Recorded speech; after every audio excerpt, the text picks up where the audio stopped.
All right. Where's my phone? It's time for the video I said I was going to make about my Pro Stock setup. At my track, it's called Pro Stock, but it's basically the 3500 kV AAA stock race. You can put any wood. There's no gearing limit, no other setup limit other than you have to run a hard shell AAAs and a 3500 kV motor, brushless. I think you can also run a 70 turn brush motor if you wanted to. So people were asking about it because I have a bit of kit on there from Reflex Racing. So I just want to go over that really quick. So let's not talk anymore and go straight to the table. The table of the talkings, the talking table. Let's go. It's a PN 2.5 chassis with the Nexx Racing V-line on the front, that little metal cover that they sell along with it for your servo gearbox. I'm running the Atomic 25 amp ESC, the GL Racing 3500 kV motor, Futaba, of course, and the 5s on the rear, Marka's. Piece of cat hair there. 5s on the rear, 15s up front. Reflex Racing, I think it's the RX510. I'll put the name of it up here. As of this video, as of the time I'm making this video, it's not up in the Reflex Racing store yet. Christian told me that it should be in there in the coming week.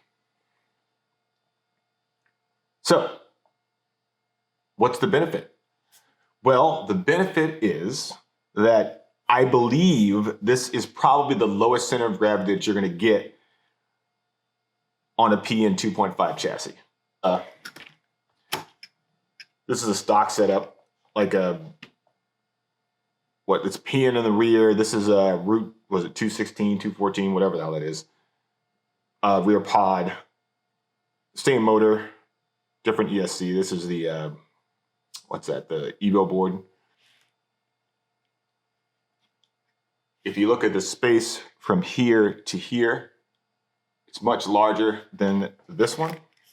Well, much is relative. I mean, it's probably like maybe 5 millimeters, I'd say. I think I measured it. This one is 33 or 34 millimeters from the top spring all the way to the bottom of the chassis. This one is 28. So what is that? 28, 33. That's fine, like 5 millimeters. There's also slight geometry changes, whereas this rear pod on this car, let me give you guys a close up of that. This is the GLR GT rear pod. He makes a custom T-plate to keep the car at 98 millimeters. You guys notice my car is super dirty. I have cats and I race on my indoor track here in my house. So, deal with it. All right, so that's the bottom.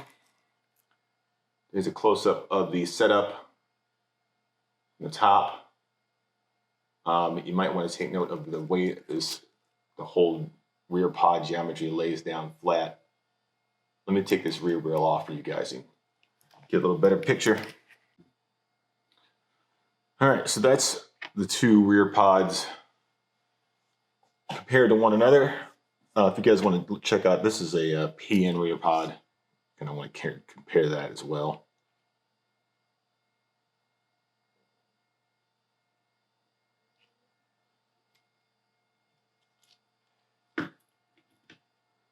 As you can see, this pod, I mean, the GLR series of cars are probably the lowest CG cars I've seen thus far. I think the MRZ is a little bit taller in the rear, but yeah, this pod is the GLR GT pod, and you can see the relationship of where the motor is in relation to the rear axle. Like, all of the weight is slung as low down as possible. It really makes for a pleasurable driving experience. The car does not want to flip over unless you push it a little too hard. And at the speeds of Pro Stock, you'd be hard pressed to get this car to flip over. My son's car flips all the time.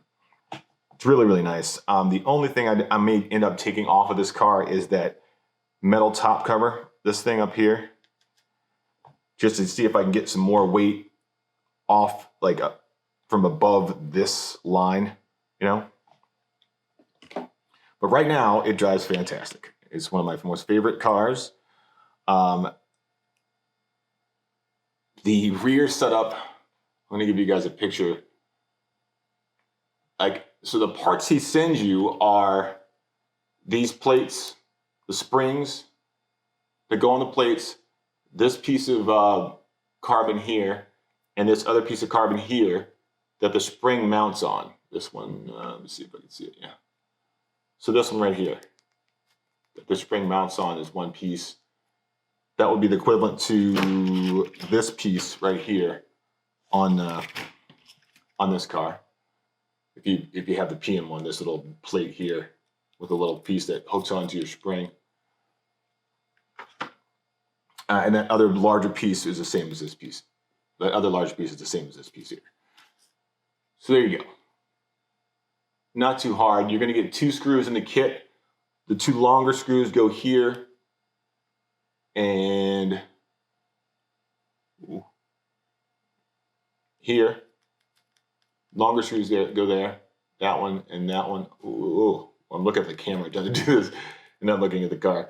Here and here, where the longer screws go. The other parts are pretty self-explanatory. You can use regular screws to mount this piece here and this piece here. This is the Nexx Racing. What is that? Pod spring. This is called a pod spring. I'm sure it has some official name. I can't remember right now, but you know what I'm talking about. This piece here from Nexx Racing. It's probably the lowest slung one I could find. It's a great car so far.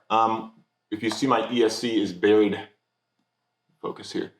If you see my ESC is buried down in here, I had to, see if I can dig that out so you can see it. I had to carve out a bit of the plastic in here, and I just put 4 drops of glue from a glue stick machine. I can't talk today, but we're gonna get through this. Here we go. So my ESC is mounted down in here. This plate that looks like this plate on this car, if you could see that, right in there, I cut off the end of that, and I cut off the end of this plate here to fit my ESC in. Hopefully that helps somebody decide about the Reflex Racing rear pod conversion. Oh, another thing I need to note is that you have to buy the pod. He sells it on his site, and I'm sure once you go to buy it, it notes in the thing that you need to buy the pod. I'm sure they probably sell a package with the pod in it, but yeah, you have to buy that part. Again, thanks for watching, guys. Reflex Racing, forever. Really good, innovative stuff they got coming out of there. Happy racing, guys. What's up, you guys? I'm chewing gum and taking names, and I'm all out of names to take. Yeah, this gum is really good. It's my cat.